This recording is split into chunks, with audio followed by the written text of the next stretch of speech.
Morning. Hi, how often are you out taking photos in the cold? Well, I try to get out as often as I can. This really cold weather, I try to avoid a little bit, but Don't we all? Yeah. it's warmed up now. What can I say? What do you enjoy about taking photos, in the colder months? Because it's easy to be a summertime photographer, but what do you notice about what winter does for our ability to capture a great image? Well, it was nothing like photos after a fresh snowfall or some hoarfrost. It really brings out that winter aspect, and I like to take photos year-round. It doesn't matter if it's raining or snowing or hot. I do love to get out there as much as I can. Can you describe this one photo you sent us? It says it's a Canadian beer fridge. Well, it actually was. We were watching a hockey game, didn't have any cold beer, so I just stuck some bottles in the snowbank and cooled the beers off. Classic. Classic. I love that you sent that. As I said, we didn't put parameters around this on purpose. We just said, show us cold.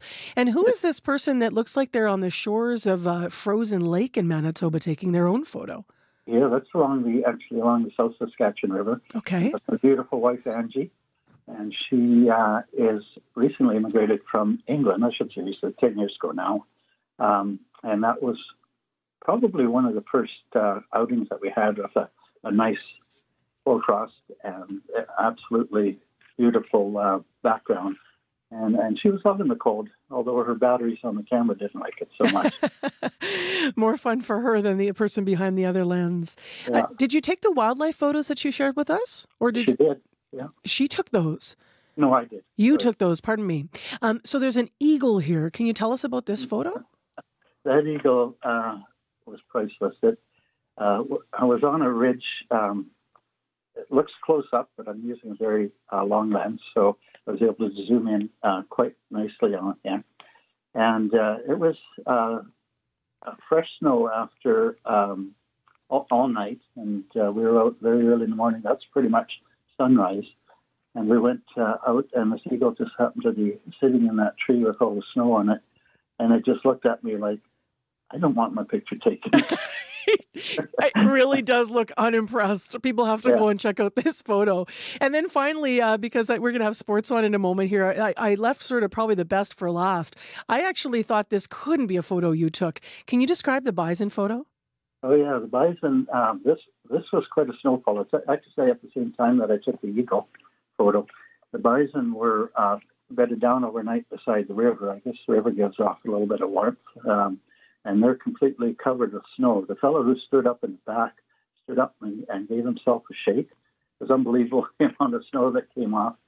And the others slowly each got up and shook the snow off and carried on. It was kind of a once-in-a-lifetime opportunity to capture the bison. It's amazing. They're like on an island. What's the body of water you were looking at there? Where were you? That's down in Wyoming, actually. It's, I forget the name of the river now. Stunning. Just down in the States somewhere. Stunning. Thank you so much for sharing. As mentioned, we just wanted to touch base with you for a few minutes and celebrate the photos you sent us and encourage Manitobans to send their own. So appreciate talking with you, Randy. Thank you for calling.